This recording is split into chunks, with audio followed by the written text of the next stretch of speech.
Welcome to Frenchy Tales. Make your learning journey fun and exciting with engaging stories. Je m'appelle Elina. J'ai 29 ans. Il y a 2 ans, j'ai déménagé dans un autre pays. Ce n'était pas une décision facile. Avant cela, je n'avais jamais vécu loin de ma ville natale. Je connaissais les rues, je connaissais les magasins, je connaissais les gens, je connaissais la langue, mais au fond de moi, je ressentais quelque chose. Je sentais que j'avais besoin de grandir. Je voulais une nouvelle vie. Je voulais un nouveau départ. Je me souviens encore du jour où j'ai acheté mon billet d'avion. J'étais dans ma petite cuisine. La lumière du soleil entrait par la fenêtre. Mon ordinateur portable était ouvert sur la table. Sur l'écran, j'ai vu les mots « Vol pour Marseille ». Mes mains tremblaient quand j'ai cliqué sur le bouton. Après cela, j'ai regardé autour de mon appartement. C'était calme. J'étais seule. Je n'avais pas un grand plan. J'avais seulement une valise, un peu d'argent et un petit espoir dans mon cœur. Mon français n'était pas très bon. J'avais peur que les gens parlent trop vite. J'avais peur de ne pas comprendre des choses simples. Je ne savais pas comment trouver un bon logement. Je ne connaissais personne à Marseille. Mais je me suis dit, tu peux apprendre, tu peux essayer. Ma première nuit à Marseille était calme et fraîche. Le ciel était gris. Je suis restée dans une petite chambre que j'avais trouvée en ligne. Elle était près d'une gare. Je me suis tenue près de la fenêtre et j'ai regardé les gens marcher rapidement dehors. Tout semblait nouveau. J'étais loin de chez moi, mais je n'étais pas triste. J'étais curieuse. Le lendemain matin, je suis sortie tôt. Je portais mon manteau et je tenais mon téléphone dans la main. Je marchais lentement et je regardais les panneaux dans la rue. Certains mots français étaient faciles. D'autres étaient nouveaux. J'ai enregistré les nouveaux mots dans mon téléphone pour les étudier plus tard. Puis, je suis entrée dans un petit café et j'ai acheté du thé. Je me suis assise près de la fenêtre et j'ai écouté les gens parler. Leur français semblait rapide, mais j'écoutais attentivement. Je voulais que mes oreilles s'habituent à la langue. Cet après-midi-là, je suis allée à la bibliothèque municipale. Il faisait chaud et calme à l'intérieur. J'ai trouvé des livres de français faciles et je me suis assise à une table. Je lisais lentement. J'écrivais les nouveaux mots. Une femme qui travaillait là m'a vu lire. Elle s'est approchée et m'a souri. « Avez-vous besoin d'aide ?» a-t-elle demandé lentement. Elle s'appelait Sarah. J'ai dit « Je veux apprendre le français ». Elle m'a donné une feuille avec les horaires des cours. « Vous pouvez rejoindre ce cours gratuit », a-t-elle dit. Je l'ai remerciée. Ce petit moment m'a donné de l'espoir. La semaine suivante, j'ai commencé le cours de français. Il y avait des personnes de nombreux pays. Chacun avait un accent différent. Tout le monde apprenait. Une femme d'Égypte s'est assise à côté de moi. Elle s'appelait Nora. Elle avait des yeux gentils et une voix douce. Elle parlait lentement, alors je la comprenais mieux. Très vite, nous sommes devenus amis. Après les cours, Nous marchions parfois ensemble et nous pratiquions le français. Nous utilisions des phrases simples. Comment ça va? Qu'as-tu mangé aujourd'hui? Que vas-tu faire demain? Parfois, nous faisions des erreurs. Parfois, nous rions. Mais nous continuions à essayer. Le soir, je m'entraînais seule dans ma chambre. J'utilisais une application simple. J'écoutais de courtes histoires en français, j'écrivais des phrases utiles dans mon cahier. Je les répétais à voix haute. Quand le français me semblait difficile, je ne disais pas « c'est trop difficile ». Je disais « c'est nouveau, je vais apprendre ». Après 2 mois, j'ai commencé à chercher un petit travail. J'en ai trouvé un dans une cuisine communautaire. Ils aidaient les personnes âgées, les étudiants et les personnes qui avaient besoin de nourriture. Ils avaient besoin de quelqu'un pour servir de l'eau, nettoyer les tables et aider dans de petites tâches. Je leur ai envoyé un message. J'ai écrit que j'apprenais le français, mais que j'étais travailleuse et prête à aider. Quelques jours plus tard, ils m'ont demandé de venir pour un entretien. J'étais nerveuse, j'ai mis une chemise propre et j'ai répété ce que je voulais dire. Quand je suis arrivée, une femme se tenait près de la porte. « Bonjour, je suis Claire », a-t-elle dit. J'ai souri et j'ai répondu « Bonjour, je m'appelle Elina, je veux aider ici. » Nous nous sommes assises à une table. Elle m'a posé quelques questions simples. J'ai répondu lentement, mais j'ai fait de mon mieux. Claire a souri. « Essayons pendant 1 semaine, » a-t-elle dit. « Si tout se passe bien, nous pourrons continuer. » J'ai commencé le lendemain. La cuisine était très occupée. Les gens arrivaient fatigués et affamés. Je remplissais les verres d'eau, je nettoyais les tables, je souriais et je disais bonjour. J'écoutais la façon dont les employés parlaient. J'écrivais de nouveaux mots français sur de petits papiers et je les gardais dans ma poche. Plus tard, je cherchais leur signification. Un soir, un homme âgé m'a dit quelque chose en français. Je n'ai pas compris tous les mots, mais Claire a souri et a dit « Il dit que vous faites du bon travail. » J'ai souri et j'ai répondu « Merci ». Ce n'était qu'un seul mot, mais il signifiait beaucoup pour moi. Je suis rentrée chez moi ce soir-là en me sentant fière. Je n'apprenais pas seulement le français, j'aidais aussi les autres. Après quelques semaines, Claire a dit « Elina, vous faites partie de l'équipe maintenant. » J'ai souri largement. Cela m'a fait très plaisir de l'entendre. Ce n'était pas un grand travail, mais il m'a apporté plus que de l'argent. Il m'a donné une petite place dans cette grande nouvelle ville. Mes journées sont devenues bien remplies. Cours de français le matin, travail à la cuisine l'après-midi, études à la maison le soir. J'étais fatiguée, mais j'étais heureuse. Un dimanche, Nora et moi sommes allés dans un parc. Nous nous sommes assises sur un banc avec un café. Elle a dit « Tu te débrouilles bien, Elina ». J'ai répondu « Merci, Nora, tu m'aides aussi ». J'ai regardé les arbres et le ciel bleu. Je me sens différente maintenant, ai-je dit.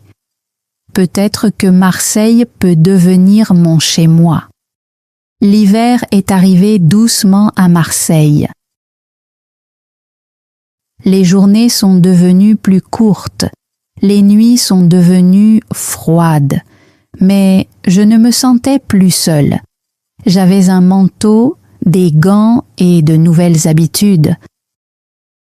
À la cuisine communautaire, nous servions de la soupe chaude et du pain.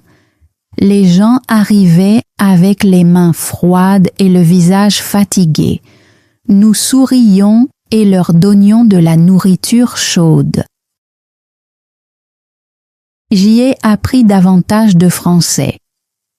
Vous voulez du thé ou du café? Vous voulez encore de la soupe? Bonne journée. Je répétais ces phrases de nombreuses fois et chaque fois elles devenaient plus faciles. Un matin, Claire m'a donné une feuille.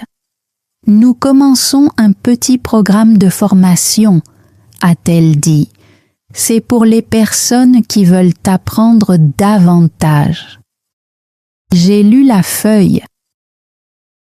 Il était écrit que nous allions apprendre les règles d'hygiène alimentaire, le vocabulaire du service et la gestion de base de la cuisine. Tu veux participer?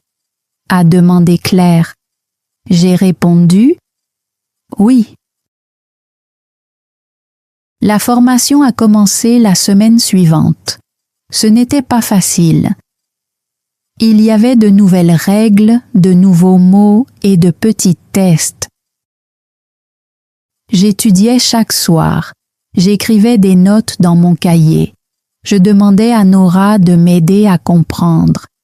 Après 4 semaines, j'ai réussi le test.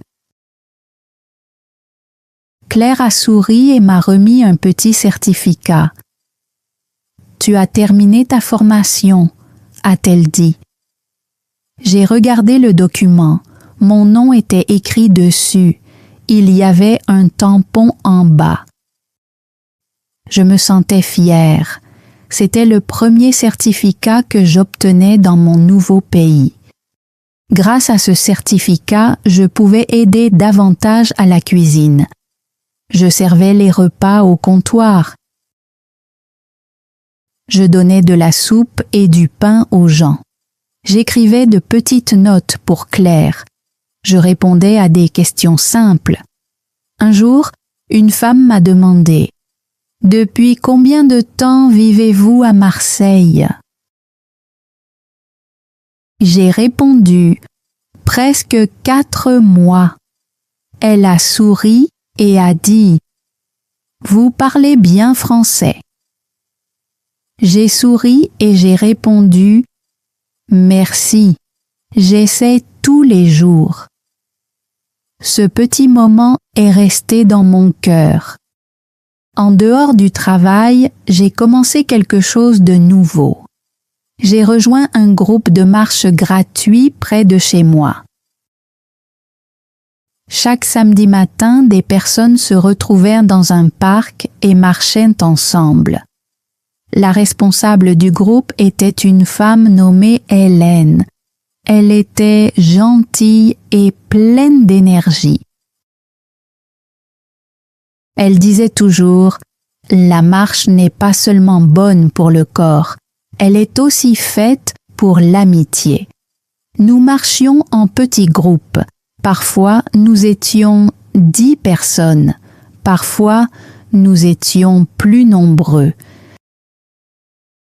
Certaines personnes parlaient beaucoup, d'autres marchaient en silence. Moi, j'écoutais surtout. J'écoutais les mots français. J'écoutais la façon dont les gens posaient des questions. J'écoutais leur rire. Parfois, je disais de petites phrases. « Oui, je comprends. »« C'est bien. »« Vraiment ?» C'était simple, mais cela m'aidait à me sentir plus courageuse. Un matin, après la marche, Hélène est venue me voir. Elina, a-t-elle dit, aimerais-tu nous aider avec le groupe? J'ai été surprise. Moi? Oui, a-t-elle répondu. Tu peux accueillir les nouvelles personnes. Tu es gentille. Les gens se sentent à l'aise avec toi. J'ai souri et j'ai accepté. Après cela, chaque samedi, je me tenais près de l'entrée du parc. Je souriais aux nouvelles personnes et je disais « Bonjour, êtes-vous nouveau ici ?» Je les aidais à trouver le groupe. Je leur montrais où se placer. Certaines personnes me demandaient d'où je venais. Je leur expliquais que j'avais déménagé à Marseille pour commencer une nouvelle vie. Elles répondaient souvent « C'est courageux ». Et au fond de moi, je pensais « Oui, peut-être que ça l'est. Le printemps est arrivé doucement. L'air est devenu plus doux. Des fleurs sont apparues le long des rues. La ville semblait plus lumineuse. J'ai aussi commencé à remarquer de petits changements en moi. Je pouvais lire les panneaux plus facilement. Je pouvais parler avec des phrases plus longues. Je pouvais écrire de courts messages en français sans vérifier chaque mot. Un jour en cours, notre professeur nous a donné une petite histoire. Elle parlait d'une femme qui avait déménagé dans un nouveau pays, appris la langue, travaillé dur et aidé d'autres personnes. Quand j'ai terminé la lecture, j'ai souri. Cette histoire ressemblait beaucoup à ma propre vie. Après le cours, Nora et moi avons marché jusqu'à l'arrêt de bus. « Tu crois que nous pourrons faire quelque chose de plus grand un jour ?» m'a-t-elle demandé. Je l'ai regardée et j'ai répondu « Oui, peut-être lentement, mais oui. » Elle a souri. « Tu es différente maintenant, Elina. Tu parles davantage, tu sembles plus forte. » J'ai ri doucement. Peut-être que je suis plus forte. Plus tard ce mois-là, j'ai vu une annonce en ligne pour un salon de l'emploi local. Il était écrit que les gens pouvaient rencontrer des organisations locales, trouver de petits emplois et pratiquer le français. J'en ai parlé à Claire. « Tu devrais y aller », m'a-t-elle dit. « Apporte tes documents, parle aux gens. » Le salon de l'emploi se déroulait dans une grande salle. Beaucoup de personnes étaient présentes. Certaines étaient nouvelles en France comme moi. D'autres parlaient très bien français. J'ai marché lentement entre les stands et j'ai regardé ce qu'ils proposaient.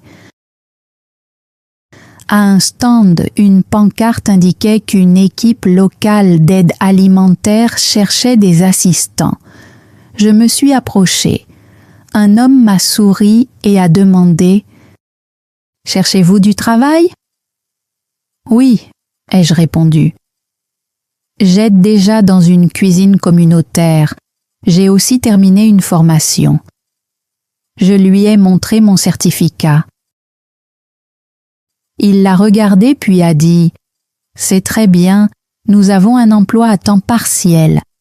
Souhaitez-vous rencontrer notre responsable ?» Quelques jours plus tard, je suis allée à un entretien rapide. Je portais ma chemise propre et je tenais mon petit dossier dans les mains. La responsable était sympathique. « Pouvez-vous travailler 2 ou 3 jours par semaine ?» a-t-elle demandé. « Oui, ai-je répondu. Je suis prête. » J'ai commencé la semaine suivante. Cette cuisine était plus grande que la première. il y avait davantage d'employés et de bénévoles. J'aidais à laver les légumes, préparer des colis alimentaires, nettoyer les tables et écrire de petites notes. Les gens appréciaient le fait que j'écoutais attentivement. « Vous suivez bien les consignes », m'a dit un employé. J'avais maintenant 2 petits emplois. Je travaillais certains jours dans la première cuisine et d'autres jours dans la seconde. Je continuais aussi à suivre des cours de français 2 fois par semaine. Mes journées étaient bien remplies, mais cela me plaisait. Je gagnais un peu d'argent, je payais mon loyer, j'achetais de la nourriture. Parfois, je m'offrais des fleurs ou une boisson chaude. Un soir, je me suis assise dans un petit parc près de ma chambre. Le ciel était rose, l'air était calme. Je n'étais pas riche, je n'étais pas parfaite, mais je ne me sentais plus perdue.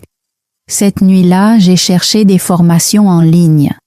J'ai trouvé un cours simple sur la sécurité alimentaire en français. J'ai cliqué sur « Commencer ». Pendant 6 semaines, j'ai étudié chaque soir. J'ai regardé de courtes vidéos, j'ai lu les règles, j'ai répondu à des questions. À la fin, j'ai passé l'examen final. Je l'ai réussi. J'ai imprimé le certificat à la bibliothèque et je l'ai tenu dans mes mains. C'était mon 2e certificat en France. Quand Claire l'a vu, elle a souri. Elina, maintenant tu peux faire davantage. Tu peux aider à former les nouveaux bénévoles. Alors je l'ai fait. J'ai montré aux nouveaux bénévoles où ranger les assiettes, comment nettoyer les tables et comment servir la nourriture en toute sécurité. J'utilisais un français simple. Je parlais lentement parce que je me souvenais de ce que l'on ressent quand on est nouveau. Un jour, une jeune femme nous a rejoints. Elle s'appelait Émilie. Elle venait elle aussi d'un autre pays. Elle a dit « Mon français n'est pas très bon ». J'ai souri. « Ce n'est pas grave », ai-je répondu. « Je comprends. J'étais comme toi. » Je l'ai aidée chaque jour. « Ceci est du savon. Lave ici. Sèche avec ceci. » Elle a appris rapidement. Un après-midi, elle m'a dit « Merci, Elina. Tu rends les choses plus faciles. » Je me suis sentie heureuse.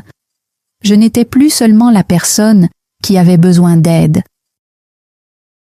J'étais aussi devenue la personne capable d'aider les autres. L'été est arrivé. Marseille semblait pleine de vie. Les gens s'asseyaient aux terrasses des cafés. De la musique résonnait dans les rues. Un samedi, Nora et moi nous sommes retrouvés et nous avons parlé de notre première année. « Tant de choses ont changé », a-t-elle dit. « Oui », ai-je répondu. « Plus que je ne l'imaginais. » Ce soir-là, j'ai fait une liste dans mon cahier. Cours de français, 2 petits emplois, de nouveaux amis, 2 certificats, aider les nouvelles personnes.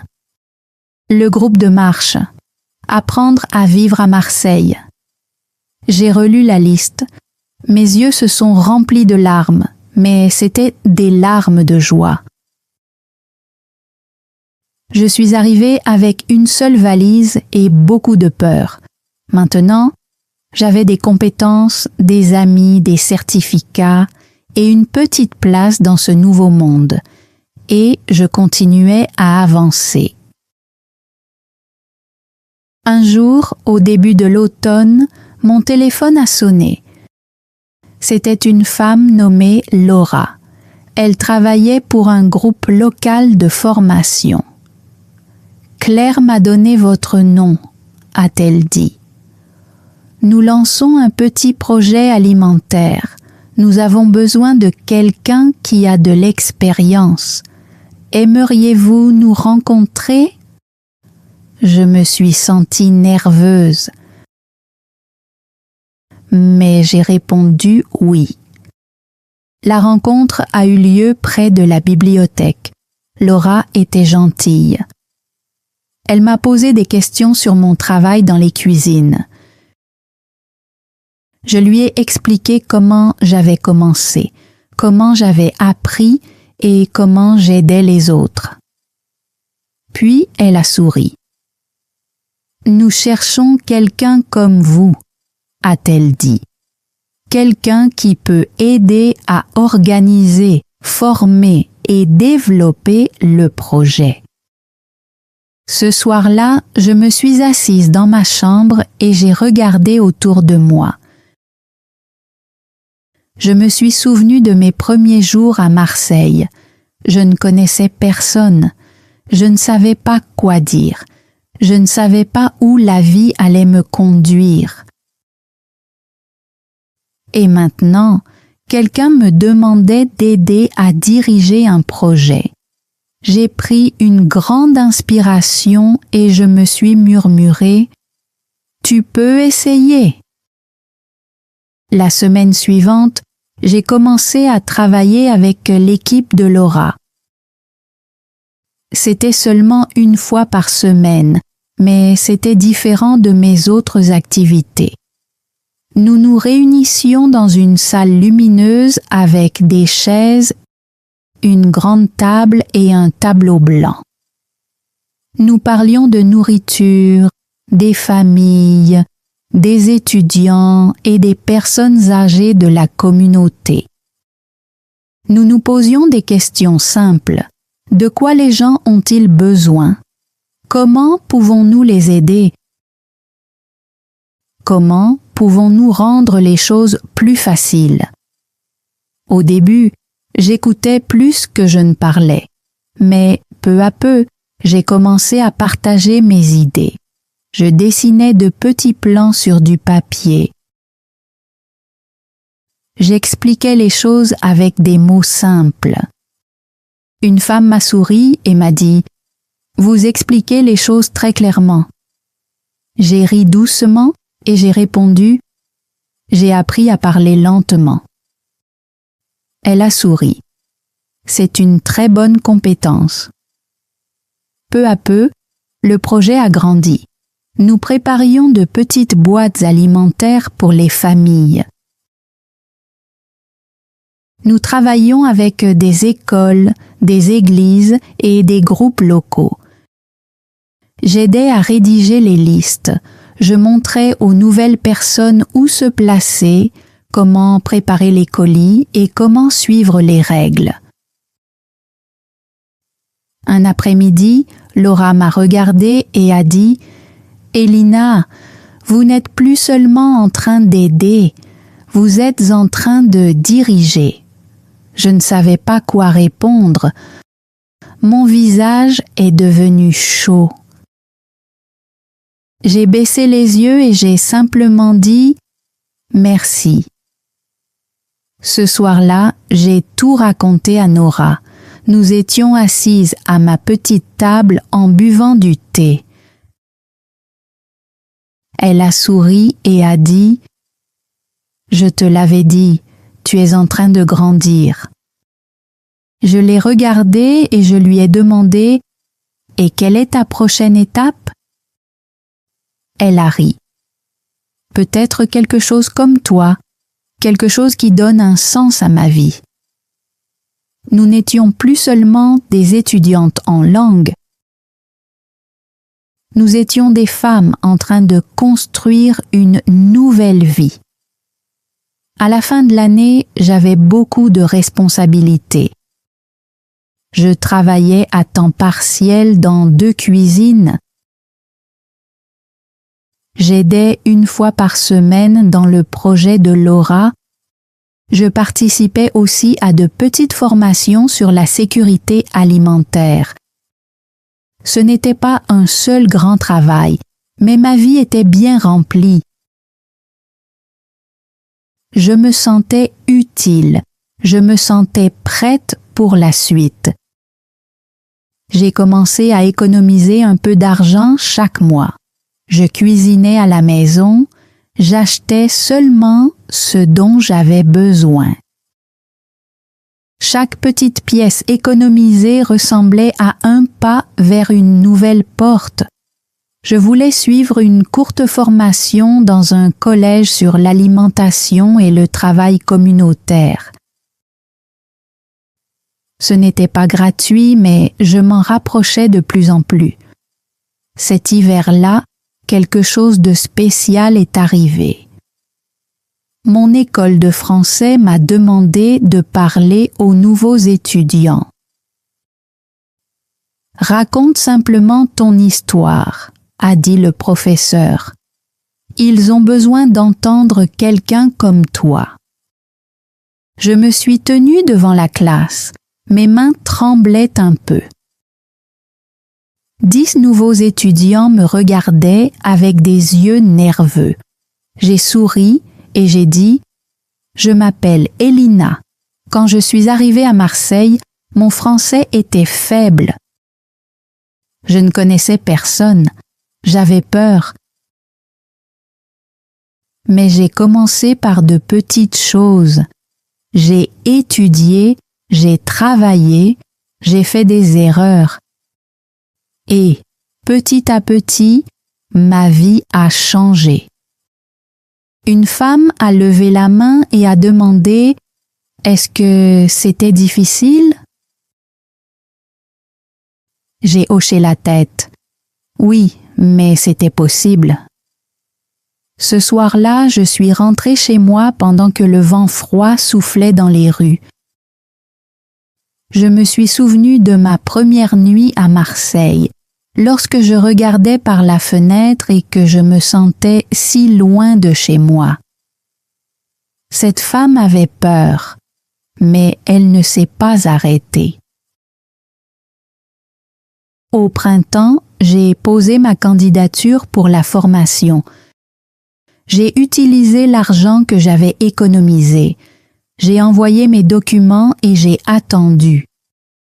Quelques semaines plus tard, j'ai reçu la réponse.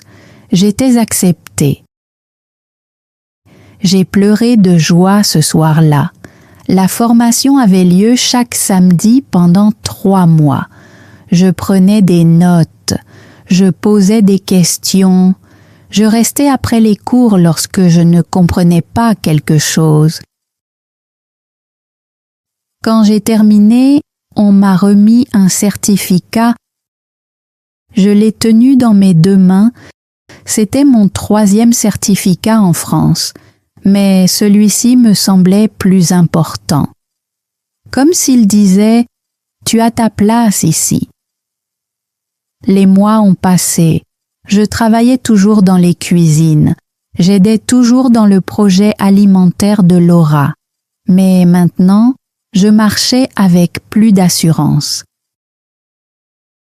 Je parlais avec plus de confiance, je souriais davantage. Parfois, les gens me demandaient « Votre ancien pays vous manque-t-il » Je répondais « Oui ».